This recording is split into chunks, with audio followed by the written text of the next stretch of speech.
بسم الله الرحمن الرحيم نحمده ونصلي ونسلم على حبيبه الكريم الأمين العزيز الرؤوف الرحيم وعلى آله وأصحابه الأفضلين الأكرمين أجمعين. أما بعد فأعوذ بالله من الشيطان الرجيم. بسم الله الرحمن الرحيم. يا أيها الذين آمنوا لا تأكلوا الربا أضعافا مضاعفة واتقوا الله لعلكم تفلحون. صدق اللہ العظیم. حصول برکت کے لیے درود شریف پڑھ لیجیے. اللہم صلی وسلم وبارک علی سیدنا وشفیعنا وحبیبنا ومولانا محمد وآلہ وصحابہ وبارک وسلم.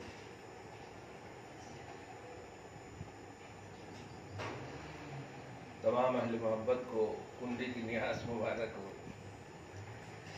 یہ سچ ہے کہ اللہ کے محبوب اور مخلص بندے کر کے چلے جاتے ہیں، دنیا انہیں یاد کرتی ہے. وہ ہماری یاد کی محتاج نہیں ہے. یہ تسخیر قلب ہے اللہ پاک کی جانب سے کہ اللہ نے ان کی طرف دلوں کو مائل کر دیا ہے. سینکڑوں کروڑوں مخلوق پیدا ہوتے ہیں، انتقال کر جاتے ہیں. یاد وہی کیے جاتے ہیں جنہوں نے کچھ نہیں بلکہ اللہ کے لیے بہت کچھ کیا ہو. اللہ تعالیٰ آپ سب کو، ہم سب کو سچا مومن اور سچا توحید پرست اور نیک اور مخلص مسلمان بنائے. حضرت سیدنا امام جعفر صادق رضی اللہ تعالیٰ عنہ کی بنیادی اور ایک امتیازی شان یہ ہے کہ آپ بہت ہی سچے اور پکے وارث علوم نبویہ تھے. اپنے نانا حضور پاک صلی اللہ علیہ وسلم کے سچے علوم کے وارث تھے. آپ اسی بات سے اندازہ لگاؤ کہ سیدنا امام اعظم رضی اللہ تعالیٰ عنہ جن کے فالوور پورے ورلڈ میں 80% سے زیادہ ہیں، مسلمانوں میں 80% سے زیادہ فالوور حنفی ہیں، امام اعظم کے فالوور ہیں. 4 امام ہیں، امام اعظم، امام شافعی، امام مالک، امام احمد بن حنبل رضی اللہ عنہ. 20% تینوں امام کے ماننے والے ہیں اور 80% جو ہے یہ حضرت امام اعظم کے ماننے والے ہیں. ان سے لوگوں نے پوچھا کہ حضور آپ کی عمر پاک کیا ہے؟ تو حضرت نے ارشاد فرمایا 2 سال. کہا حضرت آپ مذاق فرما رہے ہیں. مذاق کیسے؟ کہا سنو، میں نے سیدنا امام جعفر صادق کی صحبت میں 2 سال گزارے ہیں اور جو میں نے حاصل کیے ہیں وہی میری زندگی کا حاصل ہے. عربی کے جملے ہیں لولا السنتان لہلک النعمان. اگر وہ 2 سال مجھے میسر نہ ہوتا تو میں ہلاک ہو جاتا.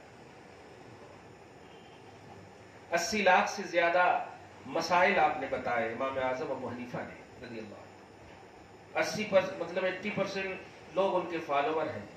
کہ تمام کو ایک طرف رکھ کر ذرا سوچیں کہ وہ 2 سال کی صحبت نے انہیں کہاں سے کہاں پہنچا دیا. امام اعظم کے استاذوں میں سے بھی ہونا امام جعفر صادق. یہ سب باتیں امت کو بتائے تو نیاز بھی معلوم ہوتا ہے اور تصور ولایت بھی محسوس ہوتا ہے کہ آپ کیسے پائے کے فقیہ ہیں، کیسے پائے کے عالم ہیں، کیسے پائے کے نبی کے سچے وارث ہیں.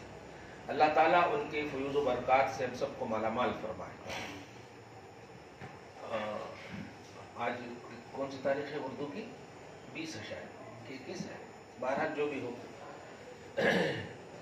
آپ زیادہ تر عورت ہے نا، زیادہ کا سب عورت ہی ہیں. آپ ہی لوگ منع کرتے ہیں ہم لوگوں کو انڈے کھا کے نہیں آنا، گوشت کھا کے نہیں آنا.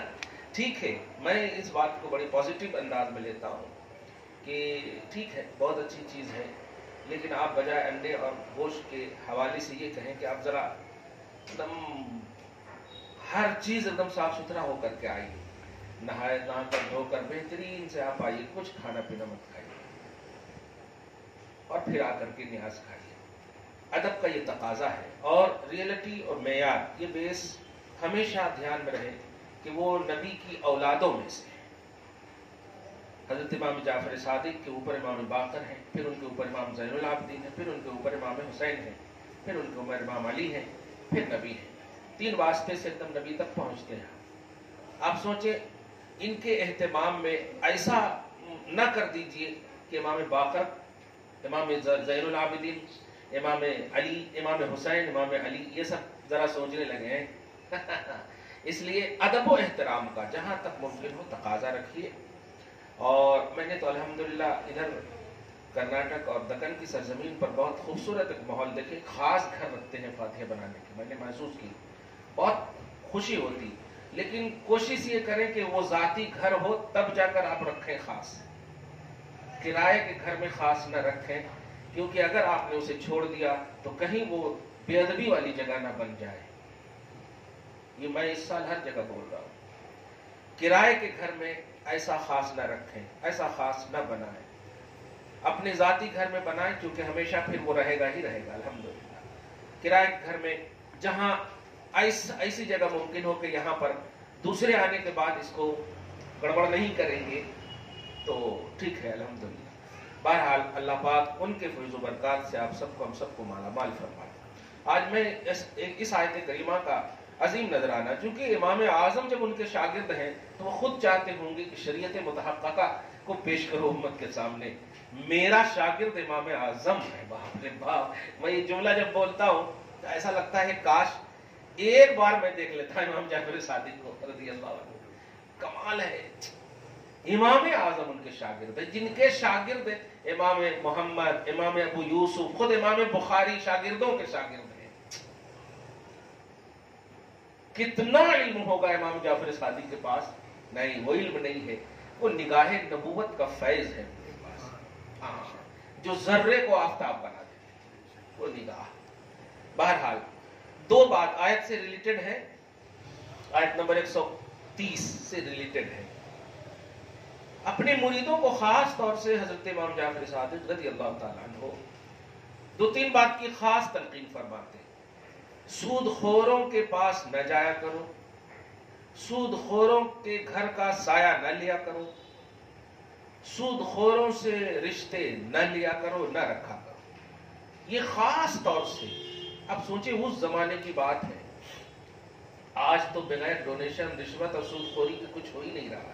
اب تو شادی میں بھی میں معلوم ہے، پتہ نہیں مشاہدہ کیا بولتے ہیں یہاں، ہاں مشاہدہ کیا بولتے ہیں کیا ہے.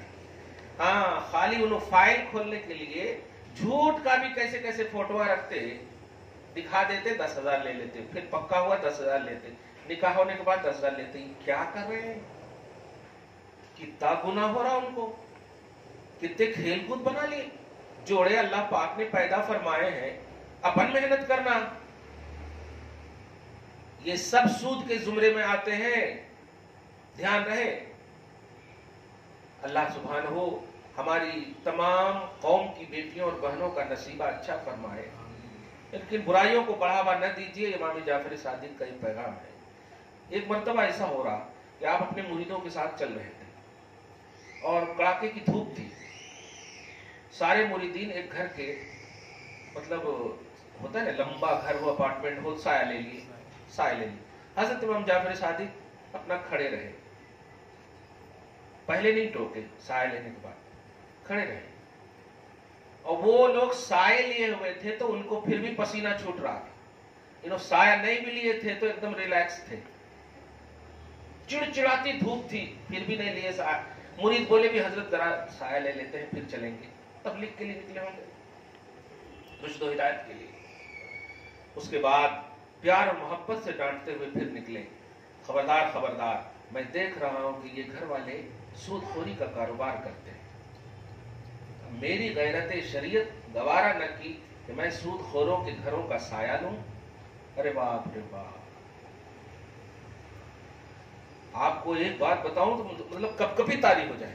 سوچیے آپ، ایک مرتبہ ایسے ہی چل رہے تھے آپ، چلتے چلتے چلتے مریدوں کو روک کر بولے رکو میں آتا ہوں. آ کر کے پھر نہا کر کے آئے، پورے بالوں سے پانی ٹپک رہے. بولے حضرت ابھی تو آپ فریش ہو کر کے چل رہے تھے، نہائے کیوں؟ تو ارے اوپر سے عورت چڑیا میرے اوپر سے گزر گئی. نگاہ دیکھیے، چڑیے کو پہلے تو جان رہے ہیں کہ یہ کون ہے اڑنے والی، مرد ہے یا عورت ہے؟ ابا دوسرے یہ کہ عورت چڑیا. میں اس سے جو میسج دینا چاہتا ہوں کہ سوچئے ان کے تقوی کا یہ عالم ہے کہ عورت کا وہ کانسیپٹ جو شہوانیت نفسانیت کا کانسیپٹ ہے وہ تو بڑی بات ہو گئی ہے حضرت آدم کی اولاد میں.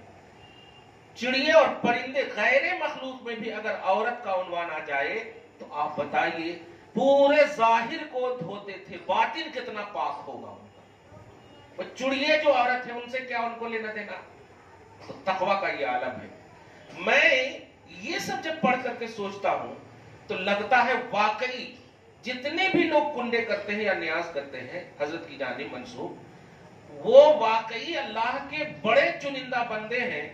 اور وہ لوگ جو اہتمام کرتے ہیں خوف اور ڈر کا، وہ ایک دم ریئلٹی ہے کہ حضرت اتنا رکھتے تھے پاس، اتنا تقوی ان کے پاس تھا.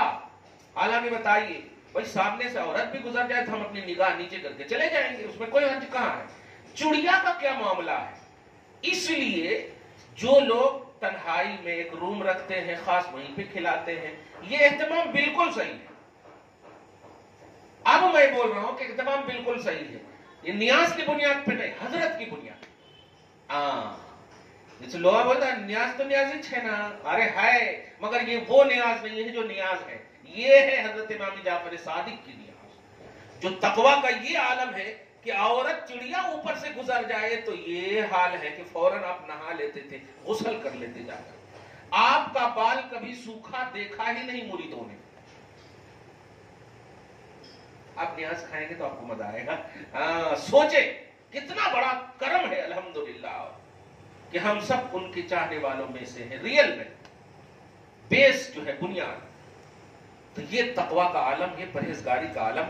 تو سود خوروں، رشوت، ڈونیشن، یہ سب جو برائیاں ہیں ہمارے معاشرے میں اس وقت سے مطلب چلی تو آ رہی ہے. آخر حکم قرآن ہے، شریعت کا حکم ہے، لیکن کیا میسج آپ کو، کیا پیغام ملا آپ کو کہ ایمان کا جو تقاضا قرآن نے کیا ان کس طرح سے حضرت سیدنا امام جعفر صادق نے آپ کو میسج دیا، بچایا. قرآن کا کانسیپٹ سنیے اور ایک دم صاف لگے گا کہ اپنے مریدوں کو امام جعفر صادق کی زبان پر اللہ سبحانہ فرما رہا ہے. امام جعفر صادق کے مریدوں کو یا ایھا الذین آمنوا، اے ایمان والو، لا تأکلوا الربا، سود نہ کھاؤ.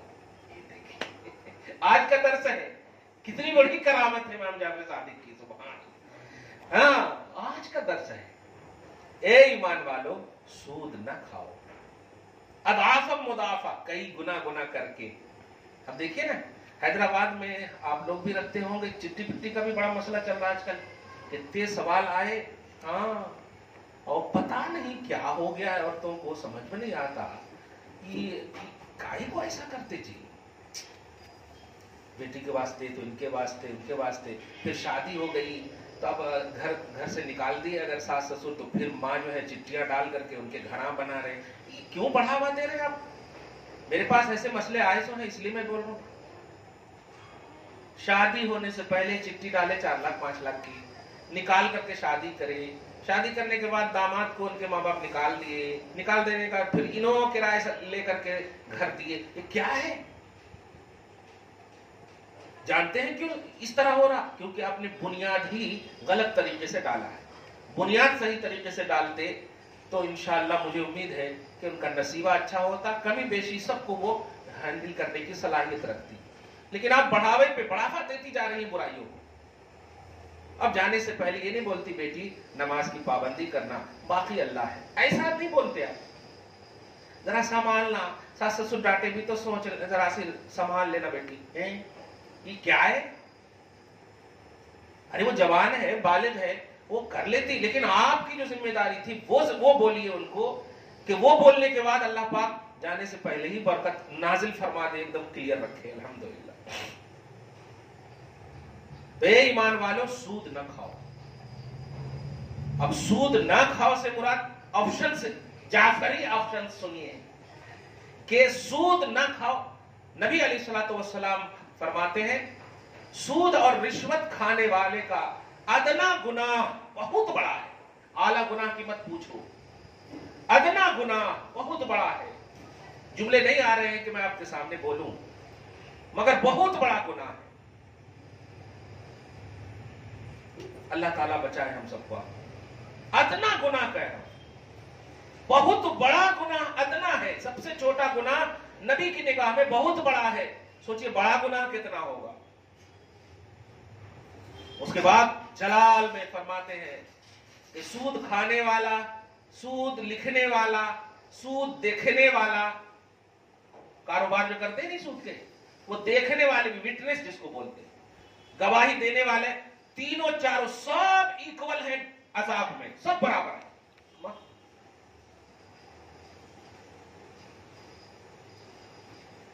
اللہ پاک محفوظ فرمائے. وراثت کی تقسیم میں بھی سود کا ایک کانسیپٹ آ گیا ہے ہمارے معاشرے میں. وکیل کو 50,000 دے کر کے چپکے گھر لکھا لے رہے. ابھی مطلب ہم نئے جگہ اب شفٹ ہوئے ہیں تو میرا پاسپورٹ آنے والا ہے رینیول ہو کر کے. اب ایڈریس کی ضرورت تھی تو میں نے کسی سے بھی کہا کہ ایڈریس دے دو. کسی نے مطلب دیا نہیں، پتا نہیں، بھروسہ نہیں تھا. فرید صاحب کو کہا، انہوں نے دیا. ایک جملہ انہوں نے شیئر کیا کہ کچھ دن پہلے ایسے معلوم میں سے کہ ہمارے مطلب کرایہ دار تھے وہ، لیکن چپکے سے وہ گھر لکھا لیے، چپکے سے گھر لکھا لیے. اور پھر خریدار ہزاروں آنے لگے. اب پریشان ہیں، مالک کے پاس خریدار آ رہے ہیں، اب مالک کو معلوم ہی نہیں. اب انہوں بھیجے سے تحقیق ہوئی تو معلوم ہوا کہ چپکے سے انہوں گھر لکھا لی. اب آپ بتائیے یہ چپکے سے کیسے لکھائے ہوں گے؟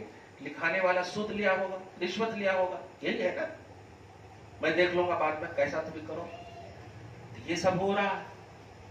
اللہ پاک اعتماد توحید نصیب فرمائے. لیکن 1 روپیہ عزت کی کھاؤ، لاکھوں پر رشوت کے بھاری ہے، کروڑوں پر بھاری ہے.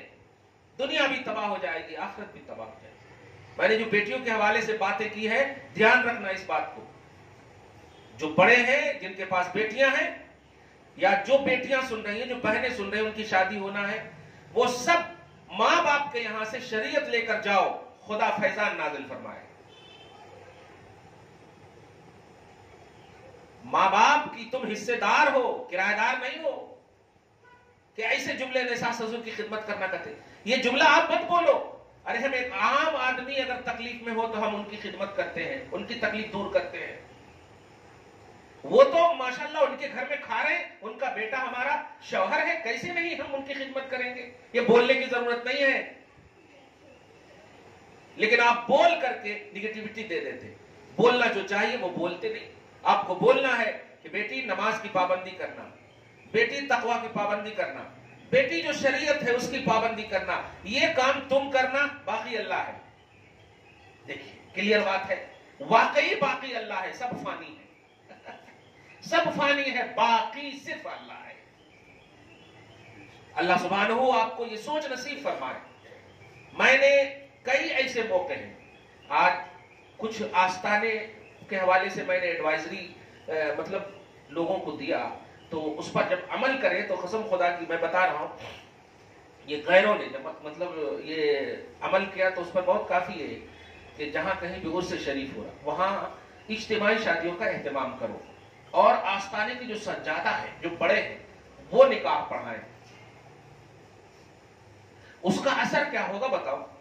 کہ نکاح پڑھاتے وقت جب وہ دعا کریں گے نا تو جوڑے اس بات کا تو احساس ہمیشہ رکھیں گے کہ دیکھ واہ کچھ تو بھی کرے تو حضرت نکاح پڑھائے، کیا تو بھی ہوتا.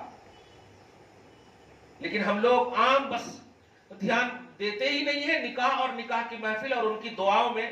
بس ان کو بلا لیتے ہیں جن کو حکومت نے قاضی بنایا ہے، اور وہ بیچارے آتے ہیں، ان کو 2100 روپیہ ہونا، مصری ہونا، اور ان کو جو ہے نا کھجورا ہونا، یہ سب ہونا، پورا لے کے چلے جاتے. ہاں چاولا ہونا، لو سب ہونا. نکاح علی اور فاطمہ کی دعا کی جاتی ہے، وہاں یوسف و زلیخا کی دعا کی جاتی ہے، نبی اور عائشہ کی دعا کی جاتی ہے. اب ان کو کن کو بلا رہے ہیں؟ جو مطلب یوں ہی ہے، جو جن کو تنخواہ بھی ملتی، جن کو آپ کے پاس بھی ملتی. کیا کہ ہوتا؟ تو نکاح کی محفل میں کسی متقی پرہیزگار عالم کو بلاؤ، سید کو بلاؤ. کم سے کم جوڑے پر یہ اثر ہوتا کہ ہمارا نکاح انہوں پڑھائے ہیں، دعا انہوں کرے ہیں، ان کا اثر ان کے دماغ پر ہمیشہ رہتا، اور یہ پھر طلاق کی نوبت نہ آتی، مار پیٹ کی نوبت نہ آتی۔ میں اپنے گھر کی ایک بات کہہ رہا ہوں، اپنے معاشرے کی، کہ ایک شخص بہت تاڑی، مطلب شراب نوشی، تاڑی وغیرہ ہوتے نا، یہ سب پیتے تھے۔ حضرت پیر صاحب نے ان کا نکاح پڑھا دیا۔ اب اس دن سے جو وہ شراب چھوڑے اور آج تک یہی جملہ بولتے، نہیں، ہماری شادی حضرت پڑھائے ہیں، ہم لڑنا نہیں کرتے۔ اب دیکھیے کتنا بڑا، مطلب کتنا پازیٹو اثر ہو۔ ایسے ہی اجتماعی شادیاں کی جائیں، اگر حضرت دعا کرتے ہیں اللہ ان سب کو سلامت رکھنا، میں گارنٹی لیتا ہوں مولا یہ سب میرے ہیں، میرے چہیتے ہیں، کہ اثر نہیں ہوتا، کبھی پھر لڑائی نہیں کرتے، کبھی مطلب یہ نہیں کہتے کہ جاؤ اپنے باپ ماں کے یہاں سے یہ لائے تو آنا، نہیں یہ تو نہیں آنا ہے۔ ہم لوگ وہ چیز بنیادی طور پر دھیان ہی نہیں دے رہے، رات بھر تک ایک دم بالکل خالی ملنے ملانے کے ماحول ہوتے ہیں، فجر کی نماز غائب ہماری دلہن کی، واہ کہاں سے کرم ہوتا۔ دعا کرے، سب کرے، علی فاطمہ کی طرح، حسن اس کی طرح ہو، سب دعا کرے، اور رات بھر تک ملے ماشاءاللہ، اور صبح کی نماز غائب، 10 12 1 بجے اٹھ رہے ہیں، واہ، پھر سلام کیسے، ہاں ایک دم گڈ آفٹرنون، گڈ مارننگ، یہ سب خالی ہو رہا بس۔ اس لیے ان چیزوں کو دھیان میں رکھیں۔ امام جعفر صادق کا یہی پیغام ہے، بنیادی چیز کہہ رہا ہوں، جن کی 2 سال کی نگاہ ولایت اور صحبت بافیض نے امامت عظما عطا کر دیا ہو، بڑی امامت، امام اعظم جیسا بنا دیا ہو، آپ کو میں سمجھتا ہوں جنتی اعظم تو بنا ہی سکتے ہیں۔ امام اعظم نہیں بنو لیکن بڑی جنت والی تو بنو۔ فاطمہ کی نسل ہے وہ، فاطمہ کی نسل جن کے نام پر اپنی اولاد کا نام رکھنا فخر محسوس کرتی،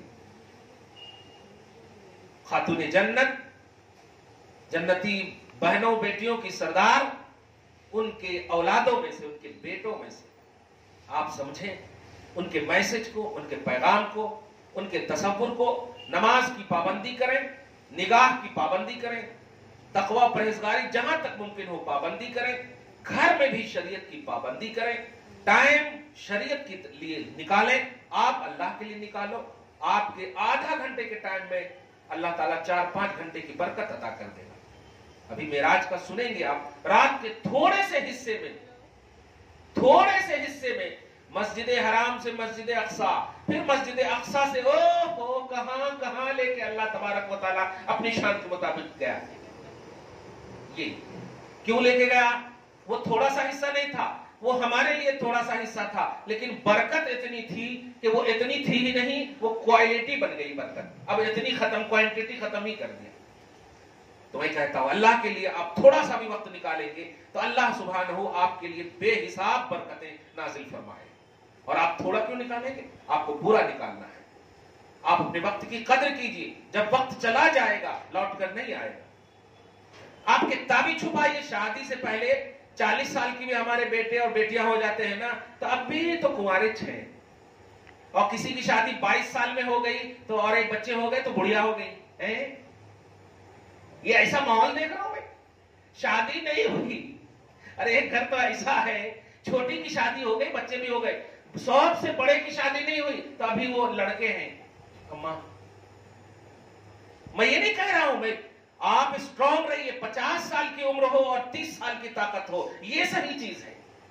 یہ نہیں کہ 20 سال کی آپ عمر میں رہیں اور 30 سال سے 40 سال کی طاقت اور کمزوری ہو آپ کے پاس، نہیں، فٹنس یہ مین چیز ہے، فٹ اینڈ فائن یہ مین چیز ہے، عمر بڑھنا گھٹنا یہ مین چیز نہیں ہے۔ اور یہ کب ملتا ہے؟ جب اللہ کے لیے آپ کریں گے تو اللہ تعالیٰ طاقت۔ نبی صلی اللہ علیہ وسلم کو 40 مرد کی اس حالت میں طاقت دی اللہ تعالیٰ نے جس حالت میں پیٹ پہ پتھر باندھ رہے ہیں۔ کیوں دیا اللہ تعالیٰ نے؟ علی، آپ نے وہ روایت تو آپ نے سنا ہے کہ خیبر کو آپ نے فتح فرمایا، لیکن وہ سنا آپ نے کہ حالت کیا تھی علی کی؟ اب نبی کے پروردہ ہیں، نبی پالنے والے ہیں، تو سوچئے نبی کے گھر میں تو فاقہ ہے، مگر طاقت علی کا اندازہ لگائے، وہ دروازہ جنہیں بڑے بڑے طاقتور کئی لوگ اٹھا اور ہلا نہ سکے، علی صرف لیفٹ ہینڈ سے اکھاڑ کے پھینک دی۔ وہ طاقت کہاں سے ملی؟ اللہ کی کی جانب سے ملے. آپ اللہ کے لیے کرو گی, اللہ آپ کے لیے فرمائے گا, آپ کو طاقت عطا کرے گا, آپ کو فٹ رکھے گا, آپ کو فائن رکھے گا. لیکن اگر آپ اپنے ذریعے اسباب, اپنی محنت تدبیر پر ہی آل ان آل اور اینڈنگ کا تصور رکھو گی تو آپ پر کرم نہیں ہوگا. کلیئر کہہ رہا ہوں. حضرت امام جعفر صادق نے ایک چیز جو آپ کو بتایا ہے, رشوت سے بچیے, سود سے بچیے, غیبت سے بچیے, چغلخوری سے بچیے, حسد سے بچیے, کینہ سے بچیے, بغض سے بچیے, برائیوں سے ہر ممکن بچیے, تو پھر اللہ تعالیٰ آپ کو کرم فرمائے گا. قرآن کہتا ہے لعلکم تفلحون, اللہ تعالیٰ تمہیں فلاح کا تاج پہنائے گا, کامیابی نصیب فرمائے گا. دعا ہے اللہ تعالیٰ آپ کو, ہم سب کو صبح و شام زندگی میں رونقیں, بہاریں, رعنائیاں نصیب فرمائے اور نیک بنائے, ایک بنائے, متقی پرہیزگار بنائے. اللہ اپنے لیے میرے جتنے بھی اوقات ہیں اپنی رضا کے لیے صرف کرنے کی توفیق نصیب فرمائے. ہر جائز اور نیک تمنا پوری فرمائے. واسطہ سیدنا امام جعفر صادق رضی اللہ تعالی عنہ کا, ان کے فیوز و برکات سے ہم سب کی اولاد کو, گھر بار کو مالا مال فرمائے. والسلام علی من اتبع الہدی.